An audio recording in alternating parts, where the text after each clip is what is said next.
Why, hello, chat. I guess we're live. Oh, what a night! What a night last night. It was very memorable with famous internet personalities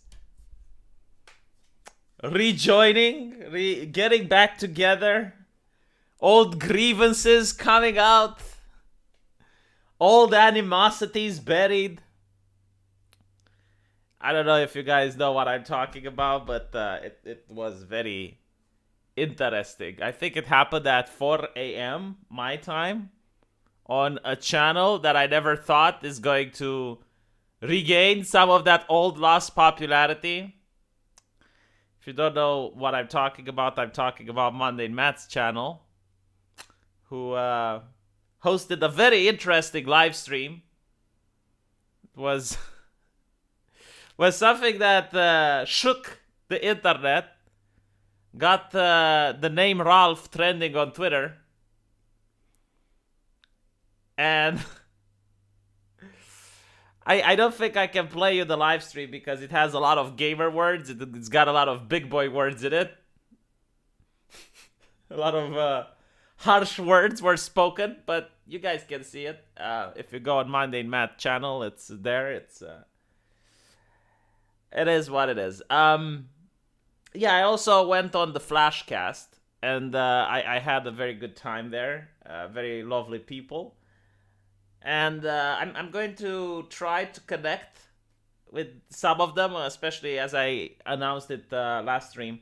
I'm talking to Flamenco, and he's introducing me to an artist so that I can have a VR character. I don't know what the VR character is going to be like. It's so easy to make an anime girl that's appealing to behold, like pleasing to watch. That's easy. Making something for guys is a lot more difficult. So I'm thinking like a news presenter in a television, right? Because it's Romanian TV, right? So I can have a small television box in the corner, and there can be an anime guy reading the news. So I think that's what I'm going to have. And I'm still looking for the art. Like it needs to have some appealing, I guess. I don't even know. Like, should I go for kawaii? I don't think edginess is cool, but I don't want to make it look too professional. Like I'll find something out. But the news is that I'll probably become a sort of VTuber, like Flamenco, because he does good stuff. He does very professional looking stuff. I'll give him that. I mean, out of all the streams that are on YouTube, I think Flamenco is the most professional looking in design and graphics and all that. So we'll see. Yeah, the only thing is the voice. Like I need to find a character that fits with my voice, which is very squeaky. It's very high pitched. So it's kind of difficult to get something that when people see they don't find the voice weird. And I don't want to steal Flamenco stuff because he had a very idea with a pup in a cup. I mean that is really great. Like a little doggy in a cup. That is so nice. But I don't want to do that, right? Because obviously that's his idea and it's already really nice. So I need to come up with something else. What's the worst and best parts of communism? I'm being asked. And do you think communism will ever admit any place has real communism? I mean, okay, we're starting off with this, right? I wanted to start with the news, but okay, fine. So the interesting thing with communism, and this is like every single left-leaning ideology, people have left-leaning ideologies when they're not in power. So when you're not in power, you're looking at people that are more well-off than you, that are richer than you, that are more better off than you, and you want to have what they have, right? So the idea of the redistribution of wealth, the people who support that, the legitimate people who want that, they don't think that their wealth is going to be taken away. Like no one who supports communism thinks that their stuff is going to be taken away. No, they think that other people's stuff will be taken away and given to them. That's why they support communism. However, when they get in power, like when the revolution finally works, they realize that they now want stability. So they want things that maintain their power. They don't want to be leftists anymore. So then they become right wing. I mean, this is very interesting. In Romania, if you think about it, abortions were banned, having children was highly encouraged, the family unit was being promoted, no immigration, like all of these right-wing principles and more were being adopted, even though the government was communist and called itself communist. And it's the same in China right now, right? Like they're promoting hyper-capitalism and they're promoting all of these non-left-leaning ideas. They're anti-LGBT and all of these things. Why? Because now the government wants to maintain the power. So they give lip service to communism. They talk about how they're still a communist nation and blah, blah, blah. But in reality, when you look at the practices they're doing, they're right-wing. Why is it? Well, it's because they want to maintain the power. So this is why people say that no real communism, because they keep noticing this thing over and over and over. You have the communist revolution, they get into power, and then they don't do what they promised. Because they don't want to, I mean, they want to seize the wealth, but they don't want to redistribute it, right? They want to be wealthy. So the good aspects of communism, if you're a person that doesn't value liberty, there's a lot of people who don't value liberty. A type of person that likes to be told what to do, like you don't want to make your own decisions because you can be wrong. You just want to be told, all right, this is what you need to do. You need to go to this work. You need to do this job. Just do what you're told, right?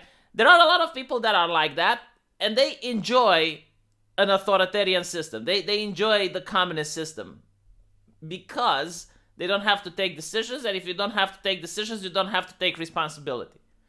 So, you know, the idea that they can have a job, that they can go to work, and then do what they're told, and all of that, they love being followers. And by the way, there is nothing wrong with being a follower.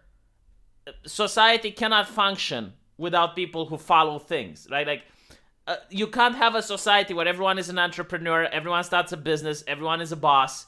Like, you can't have that. You need to have, like, the entrepreneur, the person that starts the business, and then you need the people that actually go to that business and work. They're also essential, like people who follow, the NPCs or the sheep or however you want to call them, the marionette men they were called in France. They're essential to the good functioning of a society. But their values, because they don't like being in charge, they don't like being leaders, they don't like taking decisions, will often lead to supporting authoritarian regimes, because for them an authoritarian regime isn't that different. They want safety. They don't want liberty. They're not interested in liberty. They want safety. They want comfort. And they don't want to worry about tomorrow. They want someone else to worry for them. Okay, a heartfelt thank you for your work from the fellow survivor of socialism born in Siberia. My God, I never talked with a person born in Siberia. I mean, how is it like there? How cold do the winters get?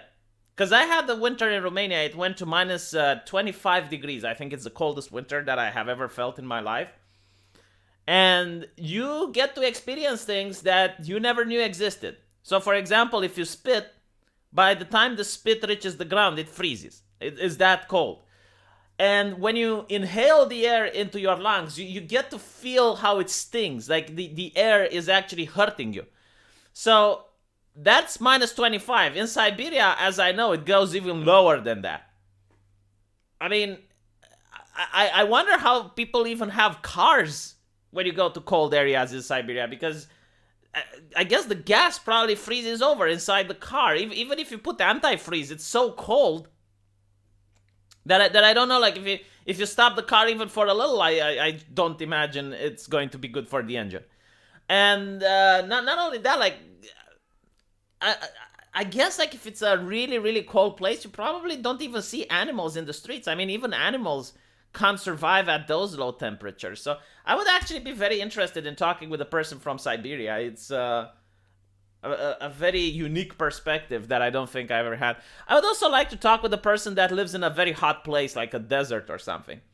Obviously, I don't even know if people from the desert that genuinely live in the desert, like migratory people, right? They probably don't have internet access, so I would probably not be able to talk with one of them. But if one of them lived that life and then moved to a city and then wants to talk to me, I would love to have a conversation about that. I'm really curious how they manage to survive life in very harsh conditions. California, Delita Est. Trust me, it's for the best. Did you move out of California now? How do animals survive? I don't think they do. That's the thing. I mean, there are a couple of animals in the harsh winter, like polar bears and, animals that are specific to that area. But I don't think you can see dogs on the street. Certainly not chihuahuas. Like, maybe you can see some wolves, but even wolves, I don't think they survive at minus 30 degrees. I don't even know what those animals eat. Like, I'm not really familiar with polar animals. But it would be interesting. Hibernation. Yeah, I mean... But the thing with some areas of Siberia is, like, it's always winter. It's always cold. So even hibernation probably doesn't work. Ask Blackpilled or Devon Stack for the desert. I don't know how I can get into touch with him. I know who Blackpilled is. I watched his channel. But I think he moved over to BitChute because he said YouTube are a bunch of... I don't think I can say it on this channel, what he said about YouTube. But yeah, you can go on his channel and you can see probably his last video. Anyway... Right, let's go into the news because some interesting things happened, and this is This Week in Stupid Extras. I don't want to make it like a regular live stream where I just talk about my stuff. But Ben and Jerry, I mean, I love Ben and Jerry. It's the best, I gotta say. It's such a shame though. It's probably the only ice cream that's good, but I don't want to buy. Like, okay, first of all, it is... from what I understand, made out of natural ingredients. Like, the ice cream is really good. But I can't eat it because whenever I put the spoon into it and then I put it in my mouth, I taste the cringe. Like, there is so much cringe. You wouldn't know that Ben and Jerry is an ice cream company. You would think they're a political group. I mean, they keep having all of these hot takes. Last time it was about police in the United States, so... If you're in an area in the US where the crime is going up because they defunded the police, you can thank Ben and Jerry, right? Issue them a thank you letter for their contribution. But not only that, now they're talking about international affairs. By the way, they got BTFO'd in Israel. So like this was absolutely beautiful. It happened, I believe, at the end of last year. They end up saying that they support Palestine and blah blah blah, and they started talking shit about Israel.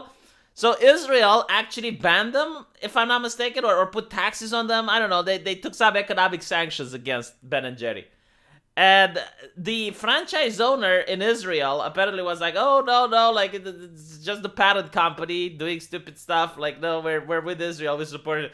My God, it was just mwah. Just more like the last time you had the Israel and Palestine going at a conflict. I remember like so many progressives losing their shit. It was, if I'm not mistaken, Polygon, like a progressive video gaming magazine.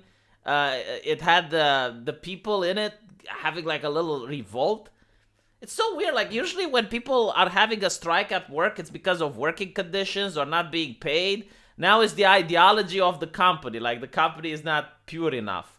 But what do you do when it's almost like a schism within the ideology? I mean, imagine if you have a theocratic nation and people within the company, they're complaining that the company isn't pious enough. But what do you do when there's a schism between, like, Orthodox and Catholic? Right? I mean, it's still Christian, that they're still pious. It's just like they're pious in a different way, and then it confuses the workers.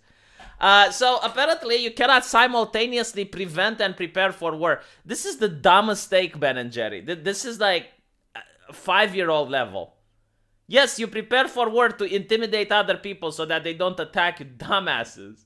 That's literally how you avoid war. Why do you think we didn't have World War III? It's because of the nuclear weapons, you brainlets. If it wasn't for the nuclear weapon, we would have probably had World War IV by now. We would go for the 5th.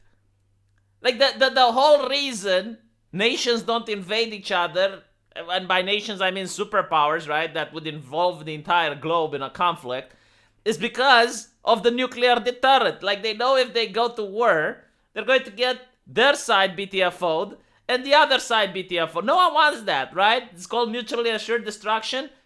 So literally you prepare for war to prevent war. Yes. Yes, it's like, don't fuck with me. Look what I got. Look at the tanks. Look what a big army I have. Are you sure you want to fuck? And they're like, oh, okay, no. That's why Ben and Jerry. Keep making ice cream. At least the ice cream is tasty. I can't complain about that. But still,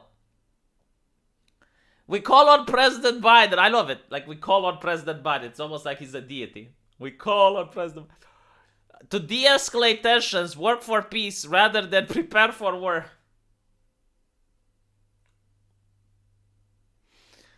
Sending thousands more of US troops to Europe in response to Russia's threat against the Ukraine only fans the flame of war. Okay, so I keep hearing this. Like, why is the United States sending thousands of troops to Ukraine? They're not going to fight. Okay? They're not going to be on the front line. They're there to train other Ukrainian soldiers. That's why the US is sending thousands of... Obviously, like, thousands of troops in a war that would have hundreds of thousands isn't going to make a difference. They're there to train. The Roman Empire did the same. Like, when they had a buffer country and it was against another empire, they would send Roman officers in order to train the army from there. But, okay. America, like first of all, I'll tell you what's going to happen and you can fact check me on this. First of all, there's not going to be a conflict. I don't think it's likely that Russia is going to get into the Ukraine. Alright? Secondly, even if I'm wrong and there is a conflict, American troops won't go into Ukraine. What America is probably going to do is that you guys have a lot of tanks that are new technology and that you're using stuff that the world has never seen before. And you probably want to know if those toys work. You probably want to know, are these toys good? Like, are they effective? And you're probably going to give them to the Ukrainians. That's what I think will happen. It's going to be just a proxy war where America gives Ukraine shit. That's it. And I don't think Russia is going to go into Kiev either, despite what President Biden thinks. It's like, oh, well, it's Kiev, the sacking of... No. Absolutely not. Like, let me look at a map of Russia. Map of Ukraine.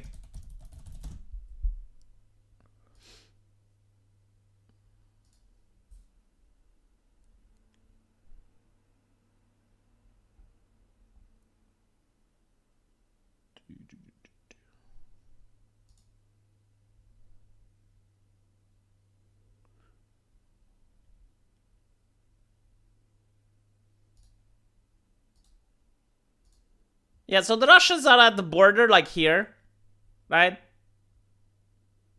Kiev is kind of here. Like what the Russians would probably do is they're going to try to surround the Crimea so they can have control of Crimea. That's probably what they're going to do. They're not going to go all the way to Kiev. Not to mention, like, there is no reason for them to even do so. Like, even if they wanted to, they probably... Like, even if they could, they probably wouldn't want it. Why? Because all the pro-Russian population, like pro-Russian ethical population that are going to create problems if the area is occupied are around the border. Like, these are the pro-Russian, like, in the Donetsk area, in this place. Like, these are the places where you can have people that are tolerant of the Russian occupation, let's put it like this, right? You don't see rebellions in Crimea because of that. If they were to go and take the middle heartlands, then you have like people that would have guerrilla warfare and stuff like that. Like, it would be very costly for the Russians to keep them. And the Russians also don't want a prolonged conflict. Like, the Russian people don't want war either. So it would be in the disadvantage of Putin to do this. So when President Biden says, oh my God, they're going to come to Kiev, they're going to sack... No. Like, not even the worst case scenarios where the Ukrainian generals are talking about. Like, even in the worst case scenarios, they're not thinking that that's going to be a possibility.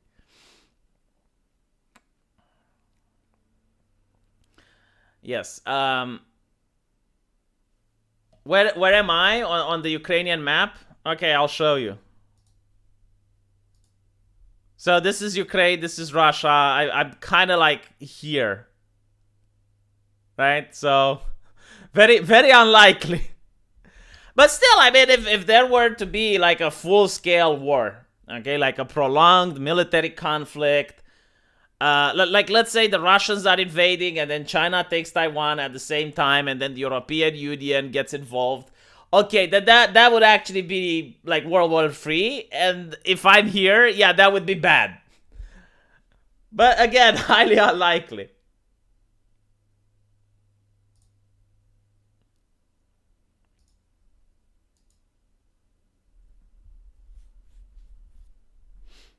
Um, yeah, I just doxed myself. I'm sorry. Speaking of doxing, let's look at what someone did.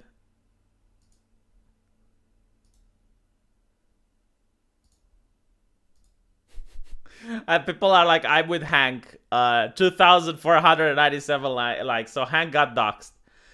Sixth grade student was covering his ears while CNN was on. He was asked to stop and listen to the video. He replied, I don't want to listen to Democrats, and continued to cover his ears.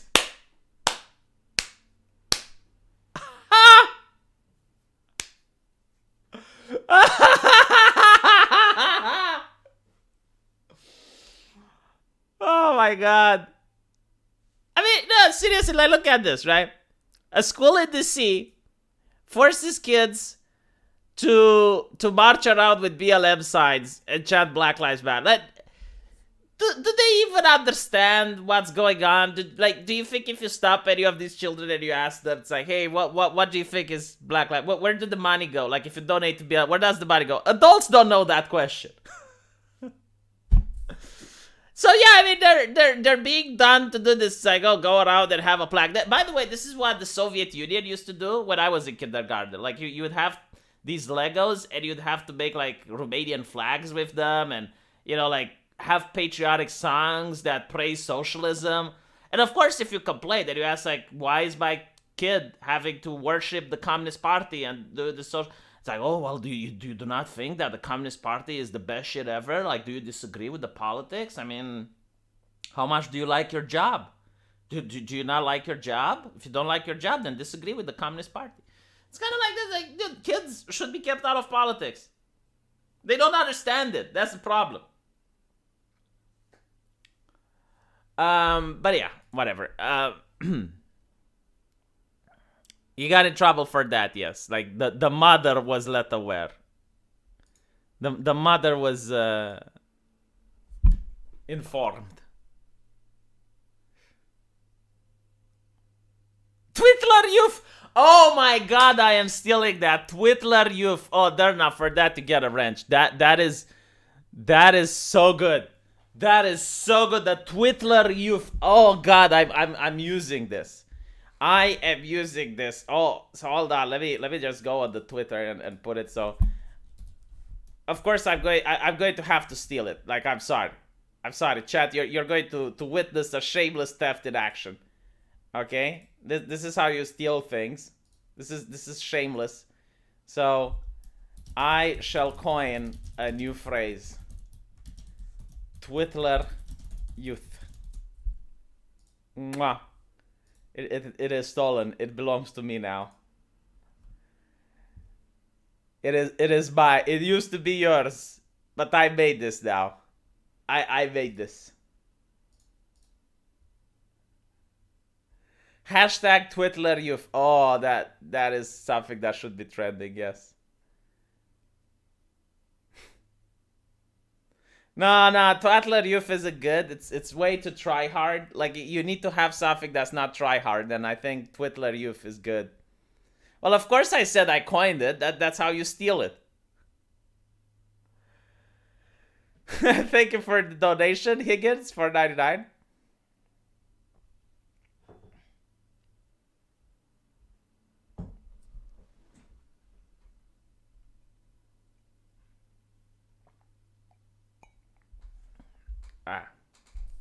I am really clever. Did you know how long it took me to think about that? But in a way, if you think about it, it's still my work. I hosted the live stream. I sparked the conversation. And because of me, the Twitler you phrase came out. So therefore, I can appropriate it. And before, you get your lawyers. And you're like, We copyrights issue. Never force the meme. I know you can't force the meme, but it's good. I wanted to present to people. By the way, so you have the honking in Canada, right? The great honking, the honkageddon. And there's a lot of people that complain that their pets can't sleep at night.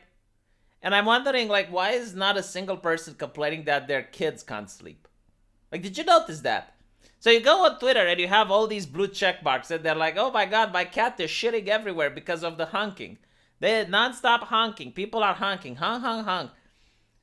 Why can't they stop? My pet is going insane. It's shitting outside the litter box. Not one single blue check mark said, can the honking stop? My kid can't sleep. Like my baby, my young 2-year-old cannot go to bed. Not one of them did it.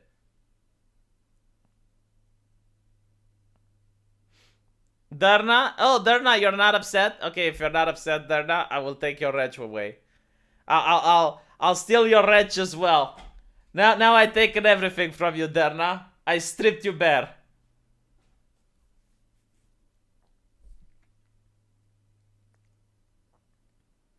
How funny would it be for a formal lawsuit to be filed in reference to the term Twiddler youth?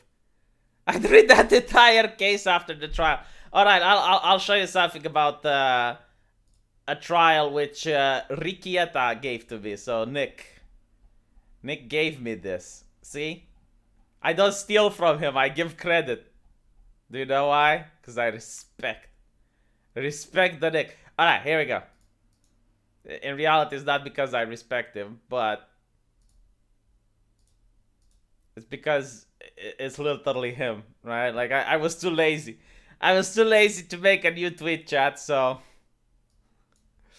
I don't know if you can hear it, but let me put the microphone closer to the speakers. Hopefully you guys will be able to hear it because this is comedy gold. Did you ever look up?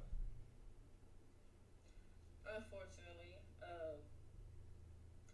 a moment I did glance up. I seen Mr. Ranking's puny scrotum in that moment because unfortunately he was unclothed. So, okay, I don't know if you could hear it, but if you couldn't hear it, the judge asks her, did you look up? And she's like, I did, unfortunately. And when I looked up, I saw Mr. King's puny scrotum because he was unclothed. But what I loved is the description of the thing, right? Like it was, yeah, I'm telling you what was in the audio. She is saying that she saw the puny scrotum when she looked up. So I want you guys to imagine this. Oh, hold on. I know why you can't hear it. Hold on.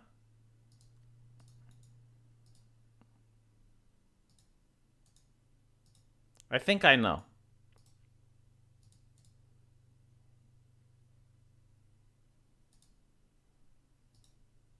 All right. Tell me if you can hear it now, chat. Unfortunately, a moment I did glance up. I seen Mr. Ranking's puny scrotum in that moment because unfortunately he was unclothed. I mean, I just want you to know.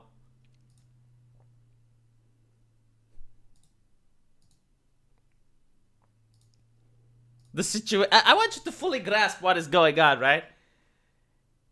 You're in court, and everything that's being said is on the record. Like there are now, like imagine being Mr. King, and you now have official court documents. Oh, you still can't hear it. Alright, fine. Audio output. Like this should be the one. And it's with the gaming. Okay, let's try audio input then. This one is with the microphone, so I don't know. Whatever. It doesn't matter. I'm telling you what happened. So you go taken to court, and everything at court is being logged in official records.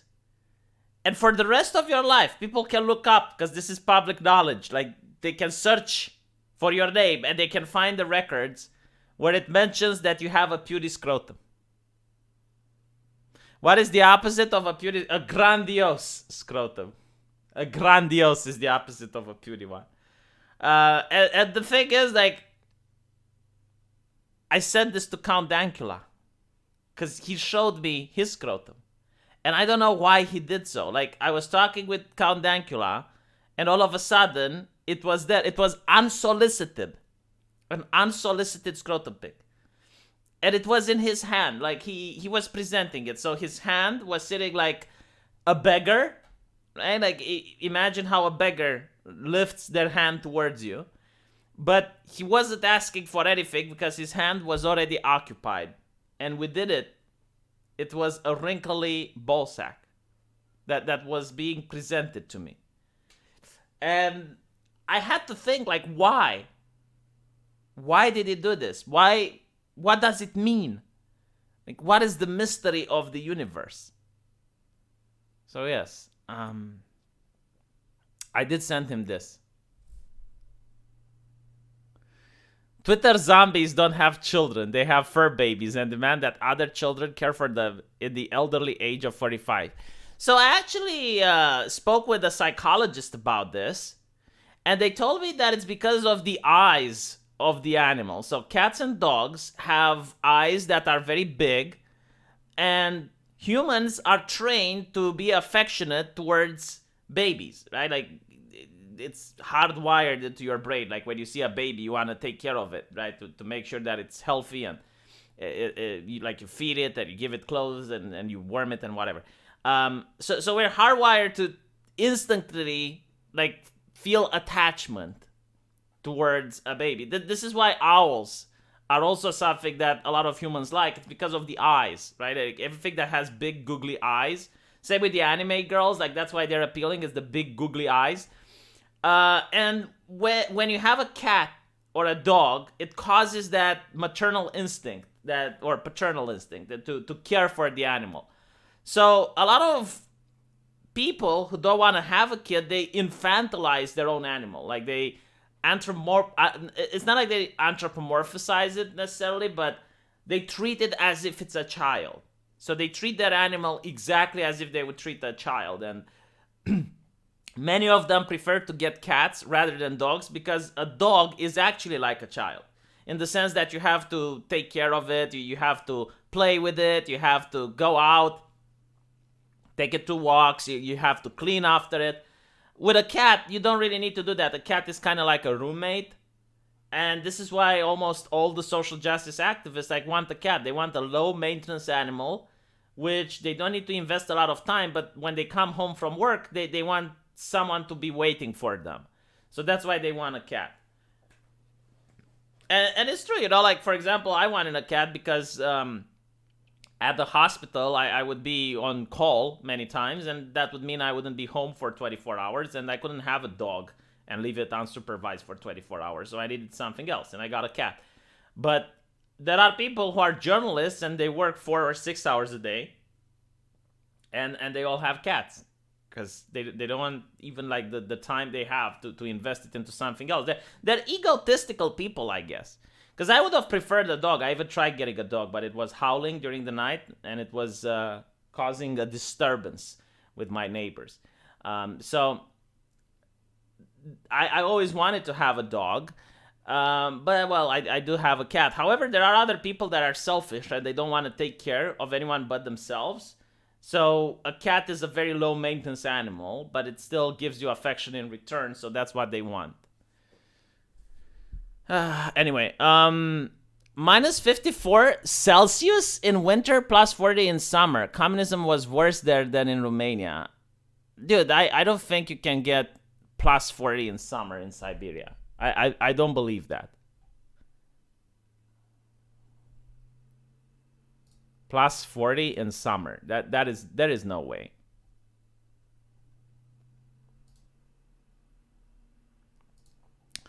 Anyway, right.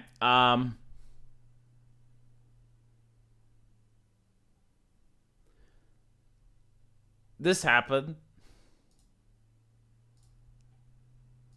I gotta say, I really love the controversy with Whoopi Goldberg because, like, what she said isn't even that offensive, but you're not allowed to say that, right? Like, you have to pretend that what she said is the most offensive thing. And what's interesting is that Whoopi has said many offensive things in the past, but it was always towards acceptable groups of people. Like, you can say offensive stuff if you're targeting the appropriate groups. So you can say offensive stuff about police officers. You can say offensive stuff about right-wingers. You can say offensive stuff about men, white people, right? Like, you can do this.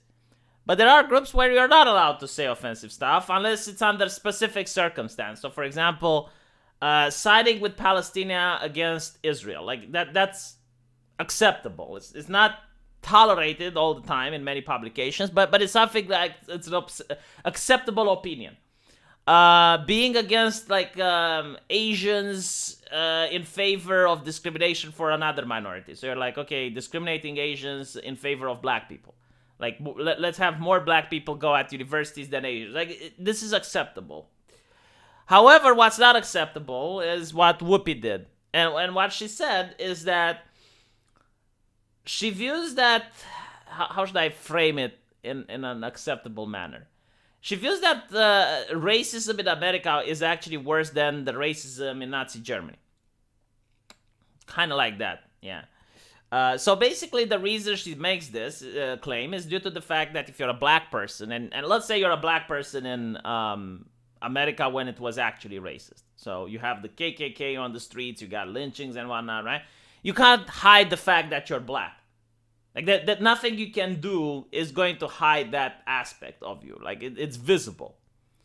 Meanwhile, in Nazi Germany, if you're a Jewish person, I mean, according to Whoopi, they don't know that you're Jewish unless you tell them. Unfortunately, Whoopi doesn't know history because they were forced to wear armbands, Whoopi.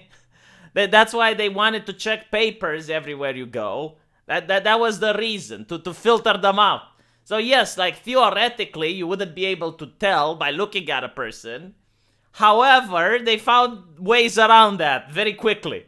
And it's similar because you get discriminated just for being part of that ethnicity. Like, you can't change that. All right? Like, if you're a black person and there's people that legitimately dislike blacks, there's nothing you can do, right? Like, your hands are tied. That's it. Same thing like if you're born in Germany and you're born in a Jewish family. Like, there is absolutely nothing that you can do. Except I think like there were a couple of cases like Hitler's chauffeur, I think he was Jewish and he had like another Jewish doctor which treated his mother and they got an Aryan title. So unless like very rare exceptions, nothing you could do could get you away from being persecuted. And they had many persecutions, by the way, in the beginning, like before the camps. They had specific hours where Jews weren't allowed to leave their homes. They weren't allowed to travel in public transport unless under specific hours. They weren't allowed to shop in specific places. They weren't allowed to do business in other places. I mean, yeah, whatever, you know, it is what it is. But what's interesting is that I finally got my answer to a question. Which was worse, the Holocaust or slavery? And obviously, like, progressives never want to ask this because no matter what you respond, it's not very politically correct. But I guess now we know. After seeing what happened with Whoopi, I guess finally the answers have revealed themselves. Which is worse, progressive slavery or the Holocaust? Now I know.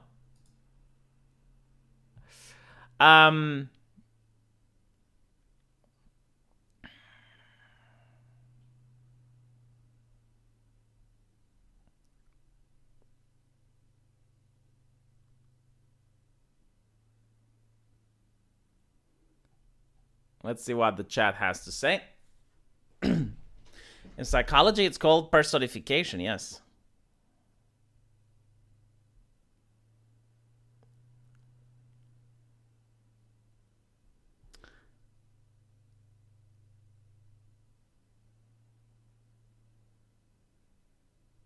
It's weird how white nationalists are universally defending Whoopi. So, like with the Joe Rogan cancellation, where people went up and they pulled out a list of N-words that he said. People also dug into the archives of Channel 9, I believe, where they got an actual KKK member to decide like which minorities are worst and which minorities are more acceptable. You should go on my Twitter to see that, because it's way, way, way too spicy for YouTube. I mean, the level of spice is off the Richter scale. Like it's you cannot even imagine that thing used to be on national television. And it's very funny to see how it's exactly the question that you asked. It's like, according to a KKK member, like, which is worst? For example, Jewish people or gay people? And he has to put them on a pyramid, like with oh my god, it is just. But that used to be on national television back in the day. Now you can't even talk about it. If I put it on this stream, it's taken down, unironically, like within a second. Like you would have the AI taking down the stream, cause it's spicy. I remember when I actually put a clip from Dave Chappelle on a live stream. Immediately the live stream was taken down. Now I didn't get a strike, but the algorithm went like, okay, take it down. It is what it is. I mean, what can I do? It's not my platform.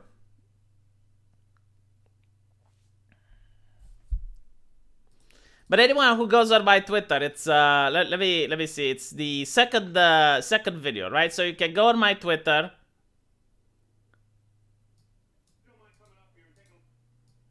Okay. If you go on my Twitter, it's this video right here. So people have pointed out that this was on mainstream television, and no one is upset, right? Because people are upset about Joe Rogan being canceled for, saying the N-words 12 years ago. And he's like, okay, but like 12 years ago, you also had stuff like that on television. Why aren't you upset about that? Since the Canadian trucker protest had its first car incident yesterday, a 42-year-old man drove his Jeep Patriot through the convoy, injuring 4. Jesus. That is horrible.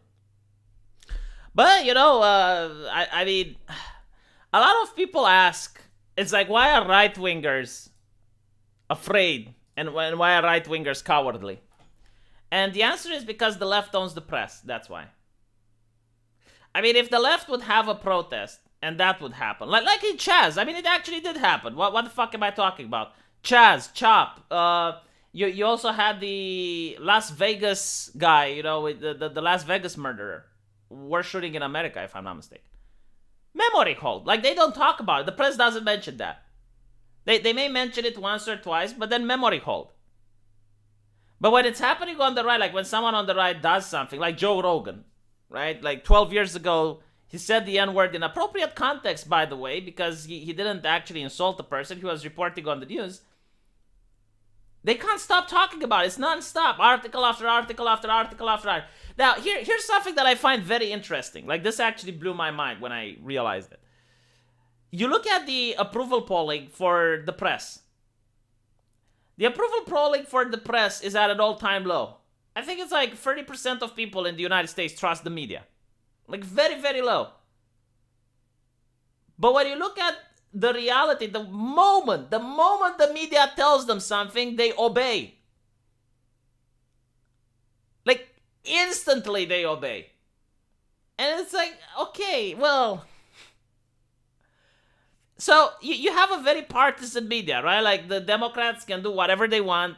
It never gets reported. Or maybe it gets reported once or twice, and that's it. But if you're a right-winger and you do something, they hammer your ass again and again and again and again. So, right-wingers may end up losing votes. Like, with Trump, right? You have Marasha. All of it was fake. All of it was a hoax. But I'm willing to bet there were people that decided not to vote for him or support him again because of that. So people claim they don't trust the media, but they do. They absolutely do. And the media is obviously like more biased to the left. Even Fox News, I would say it's a centrist channel, but compared to everyone else on the left, it seems like it's far right. But no, like Fox News is centrist. They're not far right. Like they don't even have like controversial right wing opinion. No, I mean it's just like basic bitch conservative right wing.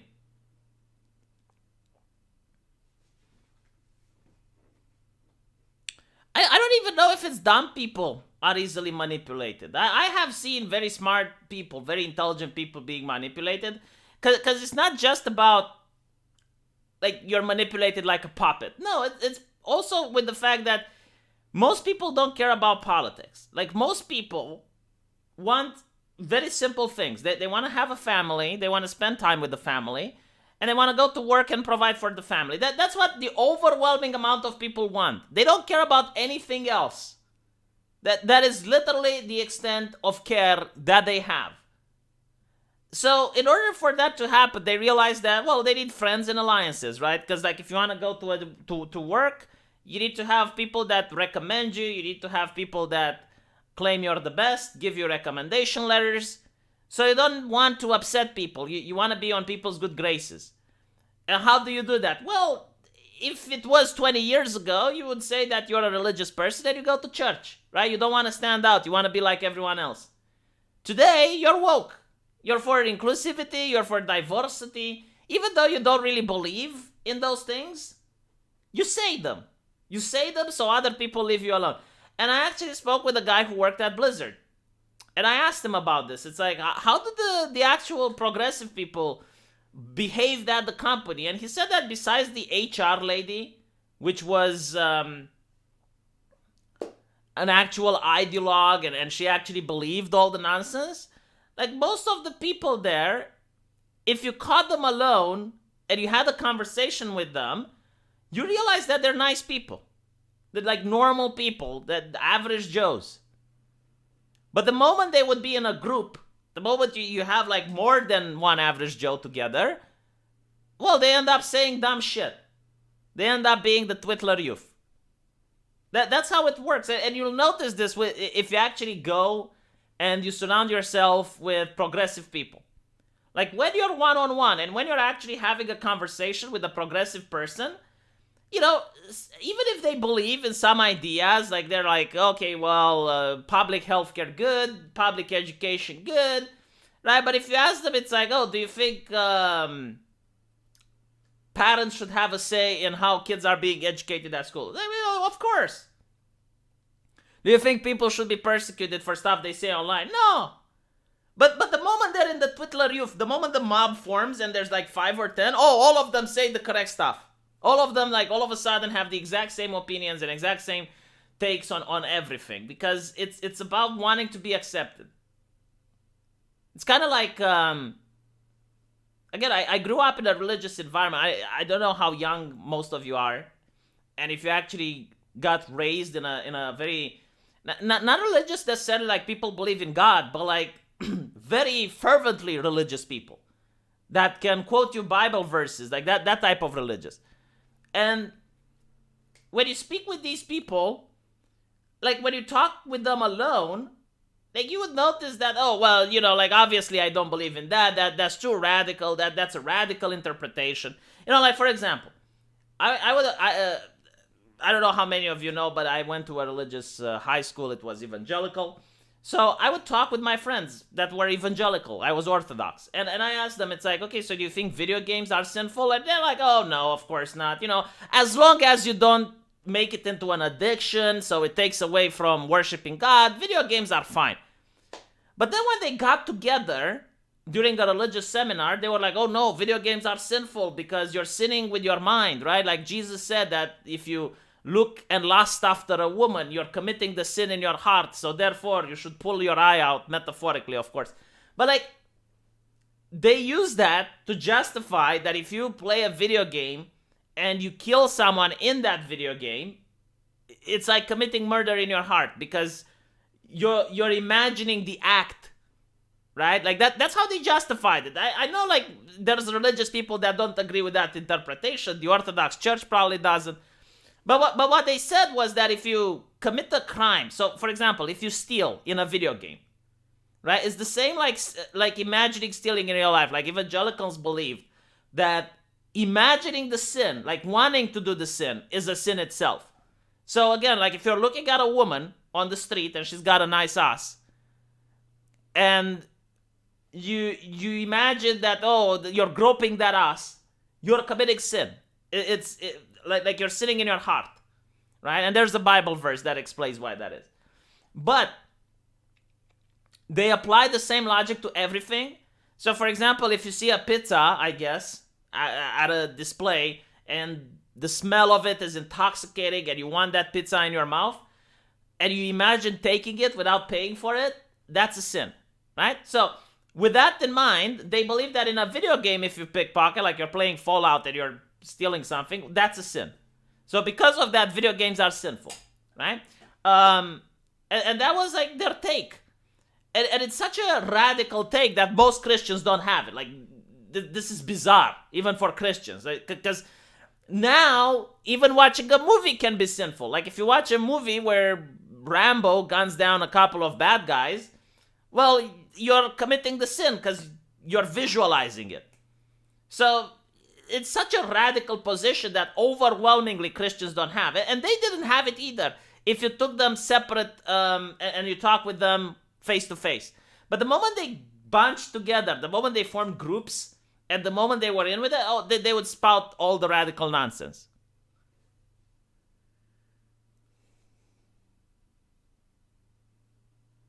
It was what kids were into, pissing off old people and Christians. I mean, like, kinda. I mean, this is why a lot of youth rebelled.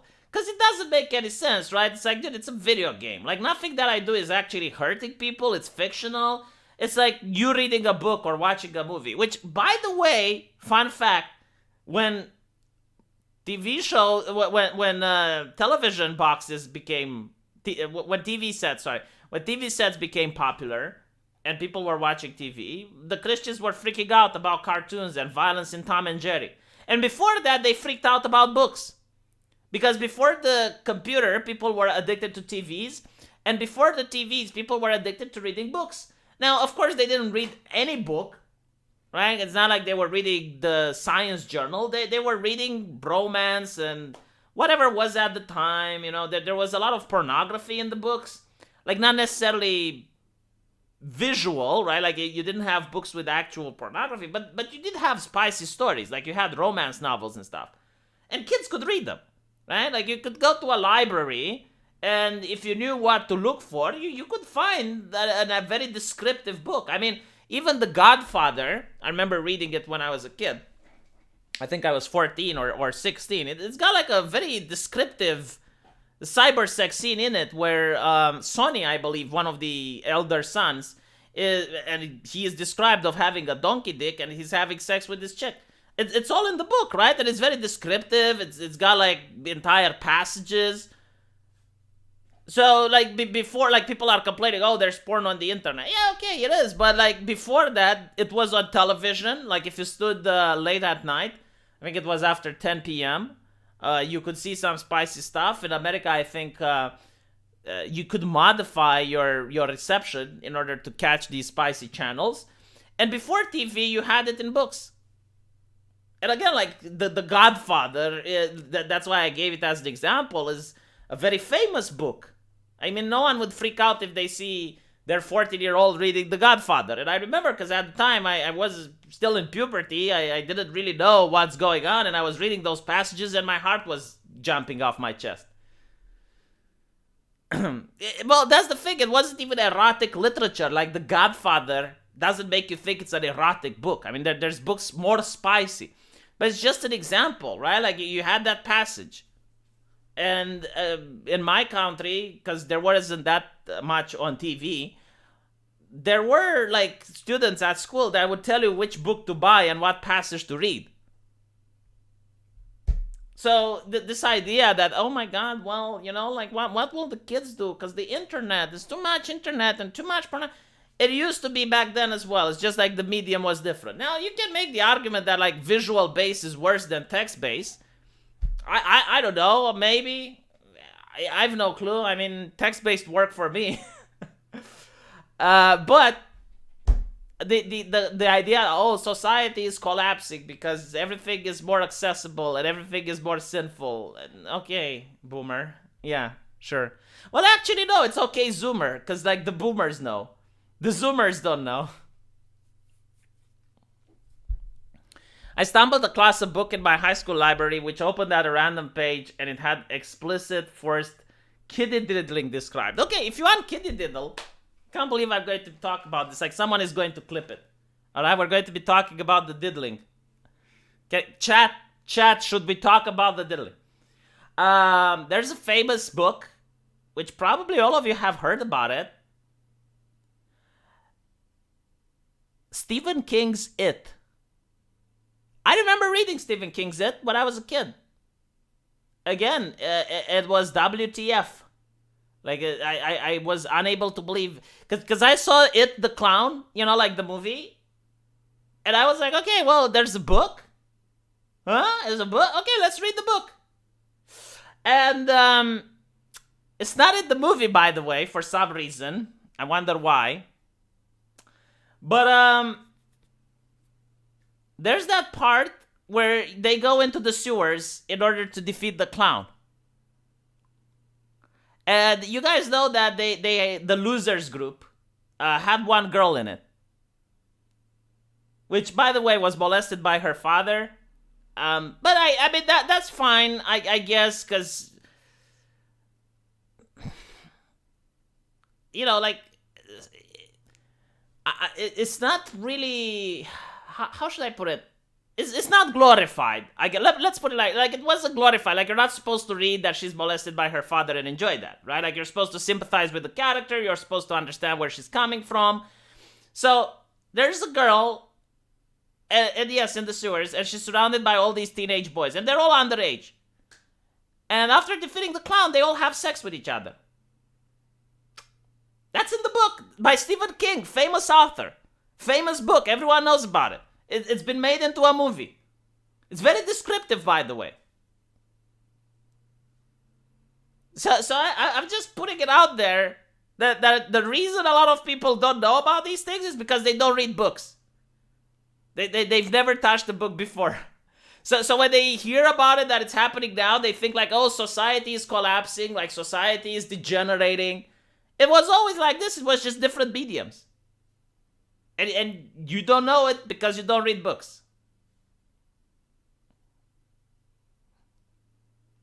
You can, I mean, look, you can go on Wikipedia if you don't believe me, because a lot of people are like, what? Noni? A lot of people are noniing right now. It's like, noni? Noni? Let's go to Stephen King. The book. And by the way, like, I genuinely don't know why Stephen King wrote that. Because, like, when you have a story, like Game of Thrones, right? If you read the book, Dany is underage when she's being married to Drogo. Like, she is very young. But you kind of get it because it's like it's a different time period, right? Like, you're talking about a medieval time period. Where people didn't live that long. Marriage at that age is what happened. And the whole thing with Game of Thrones is like, it's kind of dark because it shows how things were in the medieval setting. So you appreciate about how things are now. Like, you're being shown all the horrors of the Middle Ages so you can appreciate how it's now. So it's not... Or the thing where Cersei gets raped by Jaime, right? Like, you have incest happening next to the coffin. Well, in the book it's not like that, but still. Right? It's done in a way that makes sense in the story and it doesn't glorify it. Like, it's not, oh, this is a good thing. But with Stephen King, he actually does it in a way that it's glorifying and it's like, oh, this is normal. This is perfectly normal. So let me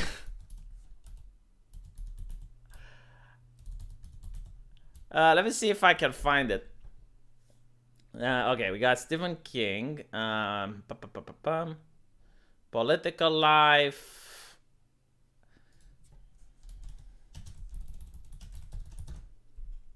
I mean, okay, I think I found the novel.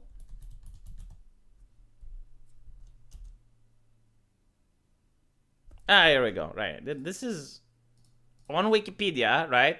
Stephen King's The It. It was written 1986. In the sewers, Bill performs the ritual of Chad. The ritual of Chad. I forgot it's called like that, but yes, the ritual of Chad. In an attempt to face it in the macroverse. So, like, they're fighting the evil entity of the clown. After the battle, not knowing if they killed it or not, the losers get lost in the sewers until Beverly has sex with each of the boys to bring unity back in the group. The losers then swear a blood oath to return to Derry should it resurface. I mean, this is in the book. They're children, by the way. And it's not like that. No, it's an actual orgy in the sewers. Yes, the ritual of Chad.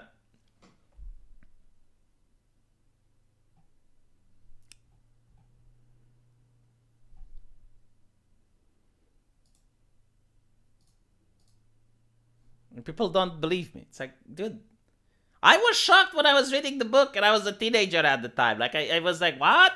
Like, it just didn't make sense to me.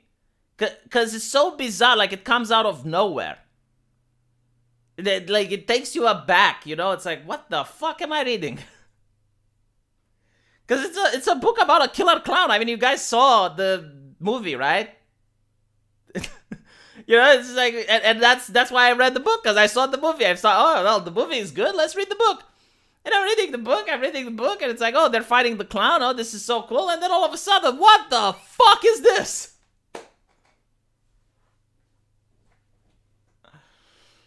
They'll probably include the scene in the Netflix adaptation, yes.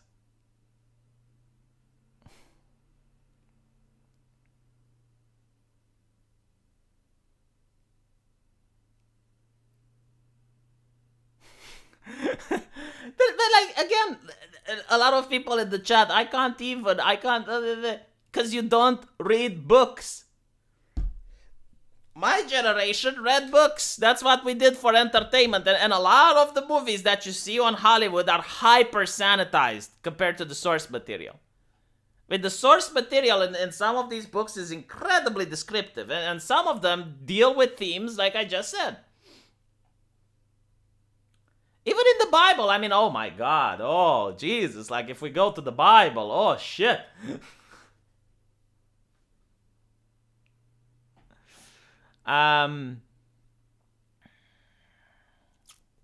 Bookworm for life. Well, it's not that I was a bookworm. Like, you gotta understand, like, reading books isn't that fun.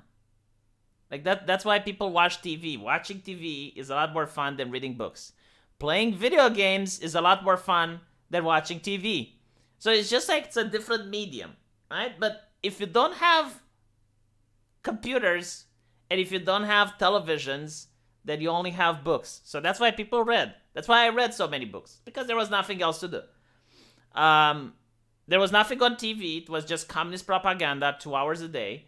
So the only thing you could do is like you go to the library and you'd read books. And eventually you'd come up to passages like that and you're like, Jesus fucking Christ, why? But I suppose like another advantage or disadvantage or however you want to put it, like there wasn't censorship because there was no outrage outlet. So you didn't have like social media for people to be outraged about what's in a book. You didn't have television for a journalist to be outraged. It was like, you know, it's a book and people would have word of mouth and that was it.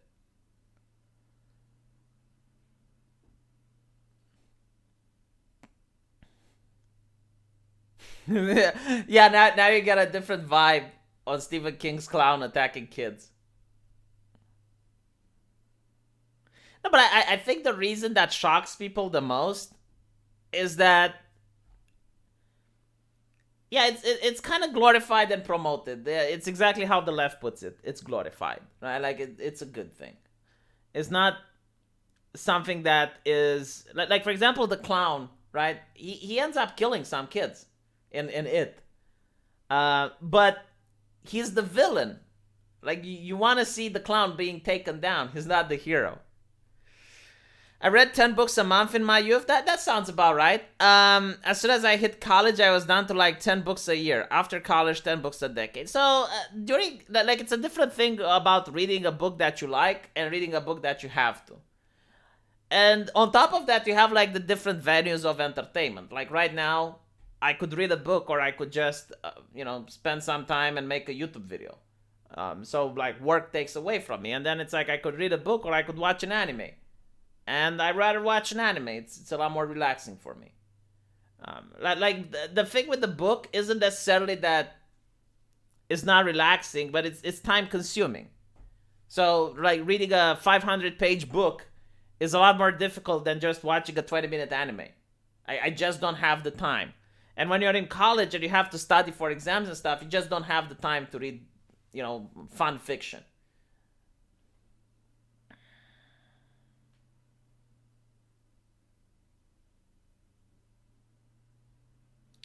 Books, each one a window into a new universe. Yeah, whatever. I don't diss people who like reading books, but most people right now, from what I can tell, they like audiobooks. Because you can have like an audiobook going and you can play a video game, and the audiobook is in the background. So I think like that's how most people read nowadays. Because you can relax yourself like playing a video game and listening to a book. I do this a lot with philosophy. So I would put or history. I would put an audiobook about history or philosophy, and I would just listen to it. Anyway, right. I'll end it here. Thank you for the super chats, and I guess I got a little bit sidetracked. I had more stories to tell, but I'll put it in the next week. Is stupid because I still need to work on my YouTube videos. I haven't done a single one for today. I overslept, so I need to go work. And this was fun. I love talking to you, chat. Hopefully you guys like the videos that I put, and I'll see you guys tomorrow.